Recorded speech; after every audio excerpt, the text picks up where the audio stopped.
नमस्कार। Gaseous state का ये लास्ट जो हमारा लेक्चर है, जो वीडियो हम लोग अपलोड कर रहे हैं, इसी के साथ ये जो यूनिट है गैसियस स्टेट वाला यूनिट जो चैप्टर है वो कंप्लीट हो जाएगा। इसका जो इस वीडियो में जो हमारा जो टॉपिक है वो वान डेर वाल समीकरण की लिमिटेशंस क्या है, वान डेर वाल समीकरण की सीमाएं क्या है। तो वान डेर वाल समीकरण से प्राप्त समतापीय वक्र क्रांतिक ताप से कम ताप पर लहरदार यानी सतत प्राप्त होते हैं। जो वास्तविक गैसों के लिए क्षैतिज रेखा के रूप में असतत प्राप्त होता है। तो दोनों में डिफरेंस आ गया, वहां तो असतत मिल रहा था, यहाँ सतत मिल रहा है। तो ये चीज को हम क्लेरिफाई नहीं कर पा रहे हैं। तो इसको कैसे क्लेरिफाई कर पाएंगे, ये वान डेर वाल इक्वेशन इसको शो नहीं कर पाया। तो वान डेर वाल इक्वेशन की पहली जो लिमिटेशंस है उसको इस रूप में हम डिस्कस करते हैं। वान डेर वाल समीकरण द्वारा क्रांतिक ताप और समस्त गैसों के लिए आरटीसी पीसी वीसी का जो परिकलन किया गया वो 2.67 आना चाहिए, परंतु वास्तविक रूप से ये जो मान है वो 3 और 4 के मध्य आता है। तो इसको ये क्लेरिफाई नहीं कर पाता, ये लिमिटेशंस का इसका पार्ट है।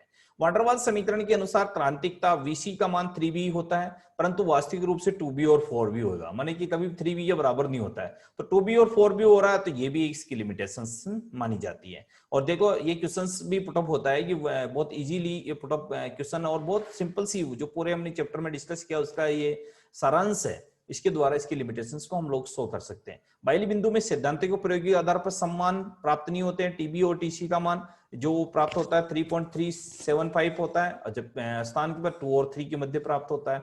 तो ये भी इसकी लिमिटेशंस है। अधिक उच्च ताप और बहुत कम ताप पर विचलन अधिक पाया गया। वान डेर वाल समीकरण की उपयोगिता, सीमित उपयोगिता का मुख्य कारण यह है कि वान डेर वाल समीकरण ए और बी यथार्थ रूप से स्थिरांक नहीं है, क्योंकि ये ताप और दाब में परिवर्तन के साथ खुद बदल जाते हैं। अतः कार्बन डाइऑक्साइड गैस में 0 डिग्री सेंटीग्रेड और 100 डिग्री सेंटीग्रेड के मध्य बी के स्थिर मान लेने पर ए के मान में 20% वृद्धि हो जाती है। इसी प्रकार ए को स्थिर लेने पर बी को 5 गुना बढ़ जाता है। तो ताप दाब बढ़ाने पर बी और ए और बी का मान जब बदल रहा है तो ए और बी को कांस्टेंट आप कैसे डिक्लेयर कर सकते हो।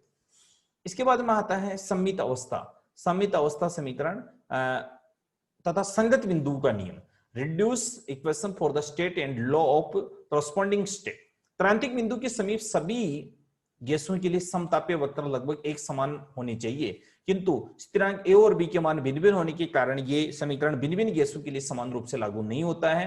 सन 1881 में वान डेर वाल समीकरण के अनुसार समीकरण में ताप दाब और आयतन में क्रमशः क्रांतिक ताप, क्रांतिक दाब, क्रांतिक आयतन, सम्मित आयतन, सम्मित दाब, सम्मित आयतन द्वारा व्यक्त किया जाने पर ऐसे समीकरण प्राप्त होते हैं जिसे समान रूप से सभी गैसों पर लागू किया जा सकता है।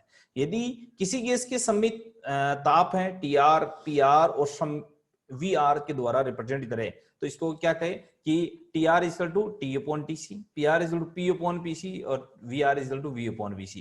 ताप दाब और आयतन के मानों को पीआर, टीआर, वीआर के रूप में लिखे तो वान डेर वाल समीकरण को निम्न स्वरूप में लिखा जा सकता है। PR PC plus a upon VR square VC square equal to VR VC minus B R TR TC। तो VC VC मान इसमें लिख दिए। इस तरह से वैल्यू अगर हम देखें तो इस इक्वेशन को इस तरह से देखते हैं कि गैस की प्रकृति पर निर्भर करने वाला वान डेर स्थिरांक A और B नहीं, अतः समीकरण सभी गैसों के लिए समान रूप से लागू होता है। इसे अवस्था का सम्मित समीकरण, रिड्यूस इक्वेशन ऑफ स्टेट, इस समीकरण से स्पष्ट हो जाता है कि 2 या 2 से अधिक गैसों के सम्मित ताप और सम्मित दाब समान हो तो उसके सम्मित आयतन भी समान होंगे। ताप और दाब समान, अवोगाद्रो ये था स्टार्ट में, ताप दाब की समान परिस्थिति में आयतन समान प्राप्त होता है। ऐसी अवस्था में इन गैसों की संगत अवस्था जिसे क्रॉसबॉन्डिंग स्टेट भी कहते हैं, ये संगत अवस्थाओं का नियम भी कहते हैं, लॉ ऑफ क्रॉसबॉन्डिंग स्टेट कहते हैं। इस नियम का उपयोग विभिन्न ध्रुवों के क्वथनांकों पर उसके आणविक आयतन की तुलना ज्ञात करने में किया जाता है, क्योंकि क्वथनांक द्रव असंगत अवस्था में प्राप्त किए गए हैं, अतः इनके भौतिक गुण भी नियमित रूप से नियमितता पाई जानी चाहिए। उदाहरण के लिए कार्बनिक यौगिक क्वथनांक, उसके क्वथनांक अपने क्रांतिक ताप के 2/3 होते हैं। जैसे पेंटेन, नॉर्मल पेंटेन में क्वथनांक 313 है, क्रांतिक ताप ये है, तो ये रेशो निकाला तो ये रेशो आया। आइसोप्रोपेंटेन के लिए ये रेशो आया, ये आया। ये एक रेशो टी अपॉन टीसी का रेशो हमारे पास अलग अलग के लिए isopentane, normal, hexane, benzene, ether, chloroform के लिए दिया गया। तो लगभग रेशो इस तरह का आता है, वो स्पष्ट हो जाता है कि द्रव के क्वथनांक पर सम्मित ताप के मान लगभग समान है, क्योंकि द्रव अवस्था में आयतन का प्रभाव अपेक्षाकृत नगण्य रहता है, अतः इस अवस्था को सम्मित आयतन भी होगा। गैसों का द्रवण लिक्विडिफिकेशन ऑफ गैसेस, जिसे कह सकते हैं गैसों के अणु के मध्य उपस्थित आकर्षण बल के कारण उन्हें उच्च दाब पर निम्न ताप पर द्रवित किया जा सकता है और वह ताप क्रांतिक ताप से कम होना चाहिए। गैसों के द्रवण के उपयोग में ली जाने वाली विभिन्न विधियां जो अलग अलग है वो है, सबसे पहला आता है जूल थॉमसन इफेक्ट। जूल और थॉमसन के अनुसार किसी गैस को उच्च दाब से निम्न दाब की ओर प्रसारित करने पर ताप में कमी आती है, क्योंकि प्रसारण में आंतरिक आकर्षण के विरुद्ध कार्य करना पड़ता है। आंतरिक आकर्षण बल के विरुद्ध कार्य करना पड़ता है। इसके लिए ऊर्जा और अणु की आंतरिक ऊर्जा जो होती है वो कुछ ऊर्जा खर्च हो जाती है। जूल थॉमसन प्रभाव प्रत्येक गैस के लिए निश्चित ताप से कम ताप पर संभव है। इस ताप को जिसको विक्रम ताप भी TIF के द्वारा भी रिप्रेजेंट करते हैं, तो TIF 2B/RB। अतः हाइड्रोजन और हीलियम के लिए इसकी वैल्यू -80 और 240 किलो डिग्री सेंटीग्रेड से कम हो तो द्रवण किया जा सकता है। इसको इनवर्स टेम्परेचर विक्रम ताप भी इसको हम जनरली कहते हैं। उसके बाद में आता है रुद्धोष्म प्रसार, एबायोटिक एक्सपेंशन। जब किसी गैस को दाब के विरुद्ध प्रसारित किया जाए तो उसमें कुछ यांत्रिक कार्य करना पड़ता है, जिससे उसके अणु की गतिज ऊर्जा वे होती है और आंतरिक ऊर्जा के कमी आने के कारण ताप में कमी हो जाती है। ये बता रहे हैं भाई लिक्विडिफिकेशन कैसे हो रहा है। इस आधार पर गैसों का द्रवण दो विधियों के द्वारा, अलग अलग विधियों के द्वारा दिखा सकते हैं, जैसे कूलिंग बाय फ्रीजिंग मिक्सर, जिसको बोलते हैं हिम मिश्रण द्वारा शीतलन। फेराडे ने 1823 में हिम मिश्रण द्वारा कई गैसों में SO2, H2S, CO2 को द्रवण के लिए अधिक दाब और कम ताप की आवश्यकता नहीं है, वो द्रवित हो जाती है। इसके लिए उपयोग में ले उपकरण के एक V आकार की नली होती है, जिसमें एक भुजा को गर्म कर गैस बनाई जाती है और दूसरी भुजा से हिमकारी मिश्रण रख दिया जाता है। इस तरह के माने कि ये इसमें हिमकारी मिश्रण तो द्रवित हो जाएगी, यहां से गर्म करेंगे वो द्रवित हो जाएगी। फेराडे का सिंपल मेथड है ये कि गैसों के द्रवीकरण में फेराडे विधि। इसके पश्चात हीलियम ने अधिक दाब सहन करने वाले उपकरण बनाया, जिसमें CO2 का द्रवण किया जा सकता है। बताया कि ठोस CO2 और ईथर के मिश्रण एक उत्तम प्रशीतलक के रूप में कार्य करते हैं, मानी ये ठंडे करने में काम आते हैं, ऐसे कार्य करते हैं। इसको मिश्रण को थियोल मिश्रण भी जनरली हम लोग कहते हैं, जिसको बोलते हैं लिंडे मेथड्स। इस विधि द्वारा जूल थॉमसन प्रभाव पर आधारित है। इसके उपयोग के लिए यहाँ पर वायु प्रवाहित की जा रही है, यहाँ से जल प्रवाहित किया जा रहा है, यहाँ पर लिक्विडिफिकेशन हो रहा है। इस विधि में वायु और अथवा गैस किसी जिसका द्रवण करना होता है उच्च दाब पर 200 वायुमंडलीय दाब पर संपीड़ित कर कुंडली सी की ओर माने कि इस तरह से प्रवाहित की जाती है, तो संघनित वाष्प अलग हो जाती है और वाष्प शुष्क गैस सर्पिलाकार के रूप में S में से प्रवाहित होकर के J में प्रसारित होती है। इस प्रकार गैस का दाब अब 50 वायुमंडलीय दाब से कम रह जाता है तो ताप भी कम हो जाता है। इस ठंडी गैस को पुनः भराई नली के संचारित किया जाता है। इस प्रकार चक्रीय साइकिल में गैस शीतलन हो जाता है, ये द्रवित हो जाती है, जिसे गैस को B नीचे के हिस्से में इस हिस्से में आप इकट्ठी कर सकते हो। तो ये एक लिंडे के द्वारा दिया गया मेथड है।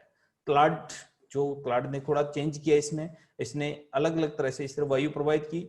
जूल थॉमसन प्रभाव और गैसों के रुद्धोष्म प्रसार को संयुक्त रूप से आधारित इस विधि का उपयोग करने पर इसमें गैस और शुद्ध वायु CO2 वाष्प रहित होकर 200 वायुमंडलीय दाब पर संपीड़ित कर नली में ABC A, B और C इसके द्वारा प्रवाहित की जाती है। तो 200 वायुमंडलीय दाब पर संपीड़ित कर नली में AB प्रवाहित की जाती है। बिंदु C पर दो भागों में विभाजित कर रखी हमने, और डी पिस्टल्स के द्वारा रुद्धोष्म प्रसार कर बाहर से कार्य किया जाता है। दोनों प्रक्रम द्वारा प्रशीतलक गैस तथा वायु पुनः संचरित होकर के द्रवण ना हो जाए, जब तक कि उसको लिक्विडिफिकेशन नहीं हो जाता है। इस प्रकार गैसों का द्रवण वाष्पशील द्रवों के तेजी से वाष्पीकरण द्वारा अनुचुंबकीय पदार्थों के रुद्धोष्म विचुंबकत्व द्वारा प्रशीतलन की विधि का उपयोग भी किया जाता है। एप्लीकेशन क्या है भाई?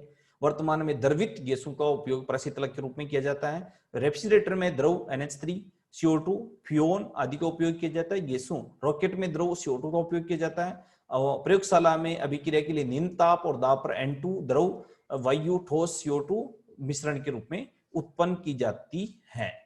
यानी कि हम देखते हैं कि गैसों का द्रवीकरण अगर संभव नहीं होता तो ऑक्सीजन को हम सिलेंडर में नहीं भर पाते और हम जो इसको बोल सकते हैं अंतरिक्ष की शेयर नहीं कर पाते, हमारे जो पेशेंट्स हैं उनको ऑक्सीजन नहीं दे पाते। तो इस तरह से कह सकते हैं कि जो स्थितियां चल रही है, इन स्थितियों में मेडिकल साइंस में जो लिक्विडिफिकेशन ऑफ गैसेस का बहुत ज्यादा यूटिलिटी है। कोविड की बात करें तो कोविड के पेशेंट को ऑक्सीमीटर, सबसे ज्यादा ऑक्सीजन की जो जरूरत होती है, वो अगर लिक्विड ऑक्सीजन नहीं हो तो कैसे दे पाएंगे, इसके ऊपर सोचना पड़ेगा। ये सोचने क्वेश्चन भी है। और इस साथ में ये चैप्टर हमारा जो है गैसेज स्टेट हमारा चैप्टर कंप्लीट हो रहा। फर्स्ट स्टेट का जो पहला जो चैप्टर है गैसेज स्टेट, इस चैप्टर के साथ ही हमारा खत्म हो रहा है। धन्यवाद।